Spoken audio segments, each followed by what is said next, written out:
On the day of my 75th birthday, my son yelled, "Everyone is sick of you, get out!" His wife threw my festive cake onto the floor, but what I did next made the guests gasp, and the very next morning, my son's life was reduced to a disaster. Hello, dear listeners. Thank you for joining me. Please subscribe to the channel so you don't miss the next story, and write in the comments what city or country you're listening from.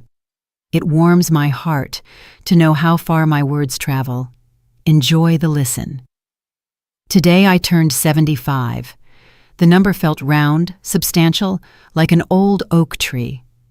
You stand in front of the mirror in the morning, and it stares back at you from the depths, from the wrinkles around your eyes, from the gray at your temples. Was I scared? No, it was more like a quiet bewilderment. Is this really me? Has all of this really happened to me? My small two-bedroom apartment in the city smelled of brown sugar and sweet spices. I'd been busy in the kitchen since dawn, baking my signature sweet potato pound cake, the one my mother passed down to me. I baked it when I married my husband, Jabari. I baked it for Keon's first birthday, for all his birthdays, and for his send-off before he left for boot camp. It felt like my entire life was permeated with that warm, sweet aroma. For me, it smelled like home, like love. I ran my hand across the old kitchen table where I rolled the cake layers. Its smooth surface, speckled with fine scratches, remembered Jabari, young and strong, fixing a broken iron on it, and little Keon building towers out of wooden blocks. Today, the table held only flour and a rolling pin, and my hands weren't as quick as they used to be. The dough was easy to handle, warm and alive. As I rolled out a thin circle, disconnected fragments, not thoughts, played in my head. Keon had called yesterday. "Mom, I need you to bail me out. It's urgent. The car needs a new part, a really critical one." His voice sounded so worried. How could I say no? I withdrew what I had saved for a rainy day, nearly my whole Social Security check, and gave it to him. "Thanks, Mom, you're the best," he'd said, rushing out the door. I sighed then, not out of annoyance, but out of that specific maternal duty. It's like a debt, isn't it? As long as you're alive, you have to help your children. Even if the children are almost 50, and you yourself are left with a couple of crumpled $20 bills until the next check, it's fine. I'm used to living frugally. I can get by on rice and beans. The main thing is that they're okay. One by one, the pound cake layers went into the oven, and the apartment filled with comfort. I looked at the photograph on the wall. Jabari and I, young, standing arm in arm next to the vacation house we were building. He did almost all the work himself. He dreamed that we would live there in retirement, plant roses, and raise our grandkids. He didn't make it. He passed too soon, leaving me to raise a 15-year-old Keon alone. I was a senior design engineer then. I had projects, business trips, and dreams of traveling. I wanted to take a Great Lakes cruise, see Mackinac Island, but I had to give it all up. I had to forget it. I needed to raise my son. I clung to that task like a life raft. My entire life, all my strength, all my unfulfilled dreams. It all went into him, into my boy. And now that boy is almost 50, and I'm still baking him the sweet potato pound cake. We decided to celebrate the birthday at the lake house. The lake house, of course. According to my daughter-in-law, Serafina, my apartment was too tight and dated, like a storage unit. She'd said so without flinching when I suggested hosting the guests here, looking somewhere past me as she spoke. Kiana just shrugged like, "Well, Mom, Serafina's right. The lake house has more space and fresh air." I didn't argue. The lake house was, formally, mine. The only thing left from Jabari, from our life together. But I rarely went there. Serafina and Keon had been living there for about 15 years since they got married. They rebuilt it, furnished it their own way. Modern and trendy. Nothing of Jabari's was left. They even cut down the old maples we planted together. "They just make shade and a mess," Serafina had said. In their place was a perfectly manicured lawn and a fancy modern fire pit. I visited my own house like a guest. The guests started arriving around 3 o'clock. I had brought bags of groceries by taxi that morning, preparing appetizers, salads, and pinwheel sandwiches. Serafina met the guests on the porch, smiling in a beautiful dress. She kissed my cheek briefly. She smelled of expensive perfume and slight irritation. "Mrs. Okoro, why don't you head to the kitchen? You need to finish the cheese board and keep an eye on the hot dishes so they don't get cold." And I went. My birthday turned into a typical day of servitude.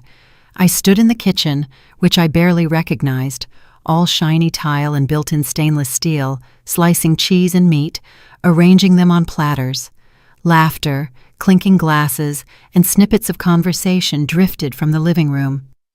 My name was only mentioned once, when someone shouted, "Where's the birthday girl?"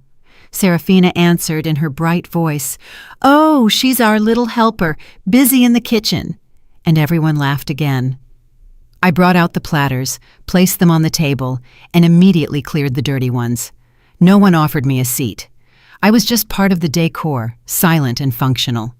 At one point, I sat down on the edge of a chair, a little distance away. The conversation turned to the lake house. One of Jabari's old friends, Elias Eli Dubois, reminisced. "I remember, Imani, when Jabari and I planted that tall pine right here. Look how big it's gotten." I smiled. I wanted to support that warm island of memory. "Yes, and we buried a treasure underneath it," I started. "Kian was just a baby. We wrapped it in a handkerchief." "Oh, Dad, please, not the old stories again," Serafina interrupted, turning to her own father. "Kian and I are thinking of flying to Turks and Caicos next year. The beaches there are amazing. The service is top-notch. Not like these old pines and mosquitoes." The conversation instantly switched to Turks and Caicos, all-inclusive resorts and ticket prices. My buried treasure, a piece of broken glass and 3 marbles and a rusty quarter, was left to lie forgotten in the ground. I felt something cold and heavy sink in my chest. I stood up and silently walked back to the kitchen. I'd rather wash dishes than sit there invisible at my own birthday table. And then came the climax. Time for the cake, my sweet potato pound cake. I had spent half a day on it. The layers were soaked in cream cheese frosting, becoming tender, melting in your mouth. I had topped it with shaved chocolate and pecans, carefully outlining the number 75. I carried it out on the large round platter given to us for our 25th anniversary. I carried it with a final, desperate hope. Here it was, my symbol of love, my main gift. Maybe now. I placed the cake in the center of the table. It looked truly homemade, truly authentic. "Oh, Imani Sadia, why would you do that?" Serafina's voice rang loudly across the living room, laced with undisguised contempt. "We already have a normal store-bought cake from a fancy bakery. No one is going to eat this sad little homemade thing." An awkward silence fell. I felt like I stopped breathing, but then Elias Dubois, my husband's old friend, tried to salvage the moment. "Now, Serafina, Imani's pound cake? That's the taste of childhood. That's a real tradition. I'll definitely have a slice. Give me 2. And that was the final straw. The word tradition, spoken in front of her trendy, wealthy friends, sounded like an insult to Serafina. It shattered the image of the modern, successful hostess she had so carefully constructed. Her face twisted. Cold fury flashed in her eyes. With a quick, practiced movement, she grabbed my platter. "Tradition belongs in a museum," she hissed through clenched teeth. And in front of all the stunned guests, she flipped the platter over, dumping my pound cake, my effort, my love, right into the trash can next to the wall. "We're celebrating the future!" A deafening, absolute silence hung in the room. The only sound was the dull, wet thump as the cake settled at the bottom of the can. Everyone looked from the trash can to me. I stood there petrified and looked at my son. I waited, hoping he would stand up, say something, stop this nightmare. Kian stood up. His face was scarlet, distorted. He looked at the horror in the guest's eyes, at his wife's triumphant face, and he found a culprit, the most defenseless one. He turned to me, pointing a trembling finger, and yelled so loudly my ears rang. "Look what you did! You've embarrassed us! Everyone is sick of you. You can't behave normally. Get out of here. Get out, I'm telling you. Everyone is tired of you." In that moment, something inside me didn't break. No, it just snapped, like a thin, overtaut wire that had been vibrating with tension for the last 50 years. It didn't snap with a loud sound. It simply ceased to exist. The ringing in my ears didn't fade. It focused into a single, pure, high note, and a deep, unsettling stillness descended. It was as if the part of me that had spent its whole life hoping, excusing, forgiving, and waiting for love had just been cut out without anesthetic by a surgeon's single, precise motion. I looked at my son's face, contorted by his scream, and I realized this is no longer my cake, this is no longer my lake house, and this is no longer my problem. I nodded once, a tiny, almost imperceptible movement of my head up and down. Agreed.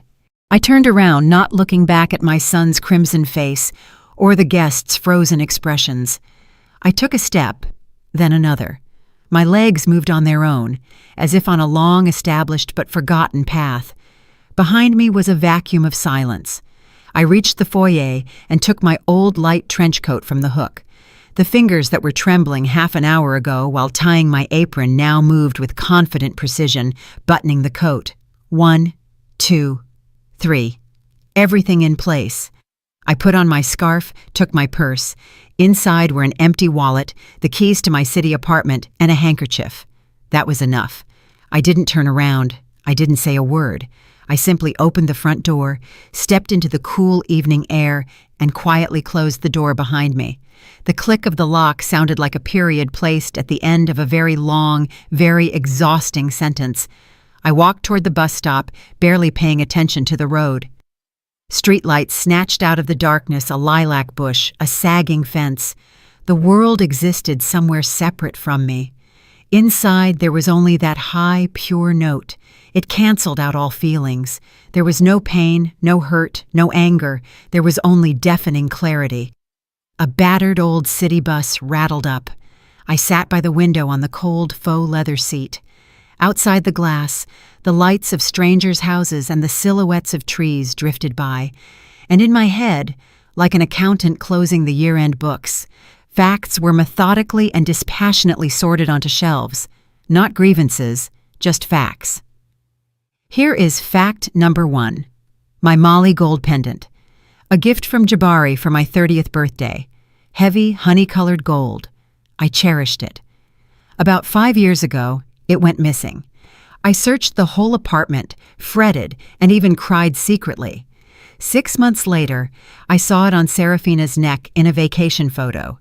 She was laughing, her head thrown back, and the sun sparkled on my gold. When I stammered a question, she casually replied, "Oh, I found this at an antique shop. Can you believe it? Almost identical." I knew she was lying, but I kept silent. Fact number 2. The money. How many times had I given them my savings? For the down payment on the car, for emergency repairs to the lake house roof, for good tutoring for my granddaughter before college. I lived on yogurt and bread so they could go to Turks and Caicos to help the kids de-stress. They never once invited me along. I was useful as an ATM, but not as a family member. I looked at their photos, tanned and happy, against the azure sea, and I told myself, the main thing is that they are all right. Fact number 3, the gradual erasure of me from their lives and from my own house. First, my pictures moved from the living room to the corridor by the guest bathroom. Then my favorite mug, the one I drank tea from when I visited, was accidentally broken. Then, Keon less and less often called me Mom, switching to the formal Mrs. Okoro, especially in front of Serafina's friends. It was like slowly scrubbing an old inscription clean to write a new, shiny one in its place. The bus jolted over potholes. I looked at my reflection in the dark glass, a tired, elderly woman in a simple coat. And trailing behind this woman was a long train of swallowed words, erased hurts, and one-sided love. A one-way street. And tonight, I had reached the end. The gate had dropped. He said, "Get out." A son's wish is law. I would grant his wish, literally. That night, I slept better than I had since my youth, without dreams, without anxious thoughts, without the familiar lump in my throat. It was as if an impossible burden, one I had carried for so long I considered it part of myself, had been lifted from my shoulders. I woke up to bright morning sun streaming through the window, and for the first time in years, the air in the room didn't feel stale with loneliness. It was light. It was full of freedom. I got up, washed my face, and brewed coffee. My movements were unhurried, but full of a new, unfamiliar purpose. I didn't make a plan. I simply knew what needed to be done. From the old wardrobe, I took out a cardboard folder tied with string. It held all of our important documents. Here was the marriage certificate, here was Jabari's death certificate, and at the very bottom, a thick official document, the deed of title. I ran my finger over the typewritten line. Subject of right, Imani Sadia Okoro. Type of right, sole ownership, the sole owner. I looked at the seal in the corner, and it suddenly reminded me of the blueprints from my past life. A memory surfaced, so vivid it felt like yesterday. I was 35. Jabari had been gone for almost a year. Keon, a difficult teenager, had gotten mixed up with the wrong crowd, and I was called into the company's main office in Atlanta. They offered me the head position of the experimental design studio at a major aerospace firm. My own lab, a corporate apartment, completely different prospects. It was a peak I had never dared to dream of. I sat in the high-ceilinged office, holding the order for my appointment, and saw not new machinery, but my son's bewildered face. I thought about how he would be left alone in our 2-bedroom apartment, how I would be torn between 2 cities, and how the lake house, which we had just finished building, would be overgrown with weeds, and I refused. I said, "Thank you, I can't, I have a son." I returned home and poured all of myself, all my unrealized engineering talent, into keeping that house, that semblance of stability, for him. I sacrificed my career for that lake house, the same lake house I was kicked out of last night. I put the document on the table. The memory didn't cause pain. It was the final missing piece of the mosaic, the last argument for the internal judge. My hand confidently picked up the phone. First, I dialed the number of the real estate agency I had seen in the paper.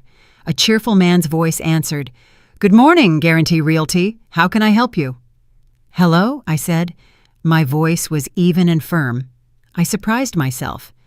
"My name is Imani Sadia Okoro. I would like to list the lake house and property for urgent sale. The property on Maplewood Drive in the Lakeview Shores development." "Got it, Mrs. Okoro. When would it be convenient for our specialist to come by for inspection and appraisal?" "Anytime. Today," I replied. "The key to the gate is under the large stone to the left of the entrance. All the documents are in order, right here in my hands. Please act as quickly as possible." "Understood. We'll get right on it." I hung up without a trace of doubt. Then I dialed another number, my only real friend, Desta. We had sat at the same desk in college. She was the only one who had always seen through my family. "Imani," her familiar, slightly raspy voice answered. "Happy birthday, dear. I called yesterday and couldn't reach you. How was the party?" I silently listened to her cheerful greeting, and then quietly, without emotion, I told her in a few sentences about the cake, the trash can, and Keon's scream. Silence hung on the other end, and then Desta exhaled. "Finally," she said, her voice a mix of relief and warmth. "Finally, Imani. I've been waiting for this call for 20 years. They mistook your patients for a doormat. So what are you going to do?" Her question was direct, without unnecessary sentiment. She knew the issue wasn't the cake.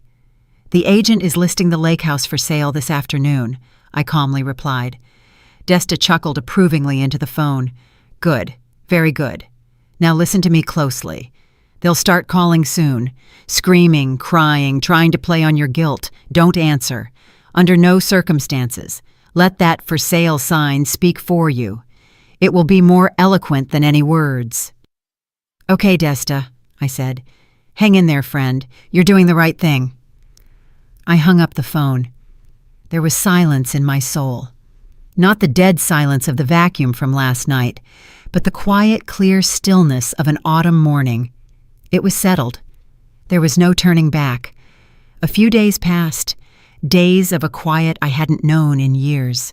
The telephone on the dresser was silent, and that silence spoke volumes.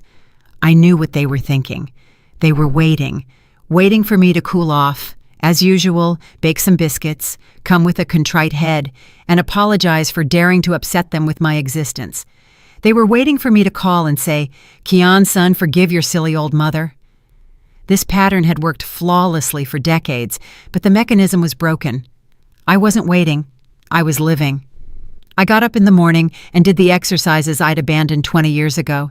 I went to the store and bought myself not the cheapest cottage cheese, but the one I liked. I took my old knitting needles and a ball of yarn from the closet and started knitting, a simple, unadorned scarf. Row after row, stitch after stitch. The rhythmic clicking of the needles was soothing. This was creation. I was creating something simple, warm, and entirely for myself. Outwardly, nothing in my life had changed, but inside, everything had. I stopped being a function, an appendage to their well-being. I was Imani Sadia Okoro again, not just a mother and mother-in-law, but an independent person. I knew this was the calm before the storm. I didn't see it, but I could clearly picture the realtor's car pulling up to the lake house. I could see the serious man in a suit taking a hammer and a large, bright sign from his trunk. I saw him walking across Serafina's perfect lawn, choosing a spot, and with a few precise hammer blows, driving the post with the word "for sale" into the earth that belonged to Jabari and me. That sign was my reply, my statement, my farewell. And then, on the third afternoon, the phone exploded. It rang frantically, demandingly, choking on its own shriek. I sat in my armchair and knitted. I watched the machine, which seemed about to jump off the dresser. Kian called, then Serafina, then Kian again. I didn't answer. I had nothing to say to them. Everything I wanted to say was written on that sign by the gate. They weren't calling to apologize. They were calling to demand an explanation, to put everything back in its place, but the old places no longer existed. By evening, they arrived. I knew they would. I heard the car pull into the driveway, the doors slamming, but I didn't get up.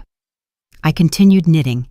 Row after row, stitch after stitch. I didn't hear a knock. I heard a sharp, unpleasant clang in the keyhole. They didn't even knock. They walked into my house with their own key, like owners. That was the final touch, definitively confirming the rightness of my decision. The door flew open. They stood on the threshold. Serafina had red splotches on her face and neck. Her eyes shot daggers. Kian was pale, bewildered, his lips trembling. They saw me sitting calmly in the armchair with my knitting, and for a moment they froze.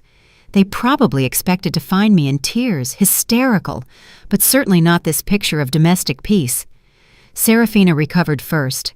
She stormed into the room like a fury. "Have you lost your mind?" Her voice was shrill. "What is this? What kind of circus are you pulling? You've decided to ruin us, to throw your own son, your grandchildren out into the street." I was silent. I just lifted my eyes and looked not at her face, contorted with malice, but right through her. I didn't see rage. I saw primal fear. The fear of losing the beautiful picture she had so long and carefully painted at my expense. Kian joined in, choosing a different tactic, the soft, manipulative one that had always worked. He came closer, looking into my eyes. "Mom, what happened? Why are you doing this? Are you punishing us for the cake?" "Mom, I'm sorry. Serafina got carried away, but this is our home, our shared home, the home of our children. Where will we go?" The word "our" sounded especially hollow in the silent room. Our home, where I was relegated to the role of cook, where I was a source of shame, where my effort and my love were tossed into the trash. I let them talk themselves out. I allowed their shouts and pleas to hang in the air and die. I looked at my son, at his desperate face, and for the first time, I felt no pang of pity. Maternal love, it seemed, had drained out of me to the very last drop that night, on that birthday. Only cold, crystalline clarity remained. When they fell silent, exhausted, I placed my knitting on the small side table, neatly, without dropping a single stitch. And only then did I answer. My voice was quiet, but in the ringing silence of the apartment, it sounded like the blow of a hammer. "This is not your home." They both flinched. "This is my property," I continued, just as evenly, looking Keon straight in the eye. "A house you have lived in for free for 15 years. I never asked you for rent. I never asked you for money for the taxes. I only ever gave." "But I'm your son. You're my mother," Keon stammered. This was his last trump card, thrown onto the table. I slightly inclined my head. My gaze, I knew, was unfamiliar to him. It contained none of the maternal warmth he was accustomed to. "The mother everyone is sick of," I said, quoting his own words. "The mother who embarrasses you. The mother who should get out. Remember, Keon, you asked me to leave." He recoiled as if I had struck him. "And I am finally granting your request," I said, and my voice, perhaps for the first time in my life, acquired the hardness of steel. "I am leaving completely. You see, my old-fashioned cake, my old lake house, my savings, all of these are parts of me. They are all connected to me. And since you don't need me, you won't get any of it." They stared at me like I was a ghost. They couldn't believe these words were coming from their quiet, compliant, always available mother and mother-in-law. Serafina opened her mouth to shout something, but no words came out. Keon just stood there, silently gulping air. I stood up from the armchair. "The decision has been made. The agent has all the instructions. He is already looking for buyers. You will need to provide access for showings. You have 30 days to find yourselves a new place to live and move your things out." I said this and knew I had nothing more to add. Everything had been said. I walked past them to the window and looked out into the yard, at the old bench where I once sat with Jabari. I didn't look at them, but I felt their world crumbling. A world built on someone else's foundation. My real world was just beginning to be built. They left, leaving behind a heavy residue of confusion and anger in the air of my apartment. I felt nothing but silence. I walked over to the phone and pulled the cord out of the wall. No more calls, no more screaming, no more accusations. Everything that needed to be said, I had said. Everything that needed to be done, I had done. The following weeks were strange. The echoes of their crumbling world reached me like a distant sound. A couple of times, Serafina's frightened mother called, incoherently begging me to reconsider and have mercy on the children. I politely replied that I had had mercy on them all my life, and now it was time for them to take care of themselves. After the second such call, I stopped answering her too. One day, Desta called. Her voice was sympathetic, but without a hint of judgment. "I saw Serafina at the county health clinic yesterday," she said. "She doesn't exactly look like the Queen of Turks and Caicos. She's aged 10 years. They say they moved out and found some run-down 2-bedroom rental across the county line. Keon took a second job stocking shelves at night, and she's running around to interviews. But after 15 years of being a house manager, no one's really hiring her. They're fighting terribly, they say." I listened, and I felt neither schadenfreude nor satisfaction. There was only a feeling of inevitability. It was like watching an autumn leaf break from a branch and fall to the ground. Its flight might be long or short, but the ending is foretold. They detached themselves from the branch that nourished them. I wasn't the cause of their fall. I was merely a condition that they had stopped fulfilling. The lake house sold, surprisingly fast. Buyers were found almost immediately. A young family who, according to the realtor, fell in love with the place at first sight. On the day of the closing, I sat in the agency's office, signing the papers. My hand didn't tremble.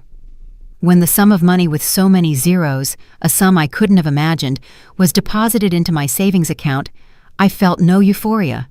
I felt weight, a pleasant, substantial weight of possibilities. This wasn't just money. These were the years of my grounded life. This was my unrealized career. These were all the dresses I hadn't bought and all the retreats I hadn't gone to. It all came back to me in the form of a bank transfer. The first thing I did was sign up for a high-end hearing center. I had been hearing poorly in one ear for years. but I always dismissed it as too expensive or something that could wait. They fitted me with a small, almost invisible digital apparatus. When I stepped outside and turned it on for the first time, I froze. I heard the crunch of leaves underfoot, the chirp of a sparrow high above, the faint hum of power lines overhead. The world crashed down on me in an avalanche of sounds I had long forgotten, and I cried for the first time through this whole ordeal. But these were tears not of sorrow, but of rediscovery. Then I bought a coat. All my life I had worn something practical, stain-resistant, gray or black. But then I saw this one in a store window. A trench coat of deep, saturated royal blue, the color of the Mississippi River at dusk. It was completely impractical, but incredibly beautiful. I went in and tried it on. It fit me perfectly, and I bought it without a second thought. When I walked out onto the street in that new blue coat, I felt like someone else, not an old lady seeing out her days, but a woman. Just a woman. And then I fulfilled my oldest, most cherished dream, the one Jabari and I had held on to. I booked a 10-day Great Lakes cruise from Chicago to Mackinac Island. I remembered how we had saved for that trip, and then all the money went to Keon's college tutors. "It's okay, Imani," Jabari had said then. "Our son is more important. We'll still get there." We didn't get there. And before leaving, I did one more thing. I found the number for a community college online and signed up for an introductory course in textile design, batik. I suddenly desperately wanted to return to where I had started, to take fabric and dyes in my hands and feel the pattern being born under my fingers again, to feel harmony emerge from the chaos of color. And so, here I am. I'm standing on the deck of a pristine white ship. The cool river wind ruffles my new scarf, and I pull my blue coat tight around me. The green shores, the golden church domes, and small towns drift slowly past. The ship glides smoothly, cutting through the water, leaving a long, foamy wake behind the stern. In my hands I hold a sketchbook. I open it to a clean page. Colored pencils lie beside me. I look at the ripple on the water, at the play of light and shadow, and my hand begins to trace a pattern on its own. Smooth, intertwining lines like waves. I feel neither anger nor bitterness. I hold no resentment toward the past and no fear of the future. There is only this moment, this blue sky, this vastness, this quiet, profound sense of peace, as deep as the lake itself. For 75 years, my world was the size of my small apartment and the lake house kitchen. I gave away my life, my money, and my heart. They took it all and threw it on the floor like that cake. But on those ruins, I didn't try to restore the old life. I simply walked away and began to build a new one, and it is all mine. Thank you for staying with me until the very end. If this story touched you, please give it a like and write in the comments if you or your loved ones have ever faced similar disrespect. Your support means a lot to me. Subscribe to the channel so you don't miss new stories. Be well, value yourself, and live for real.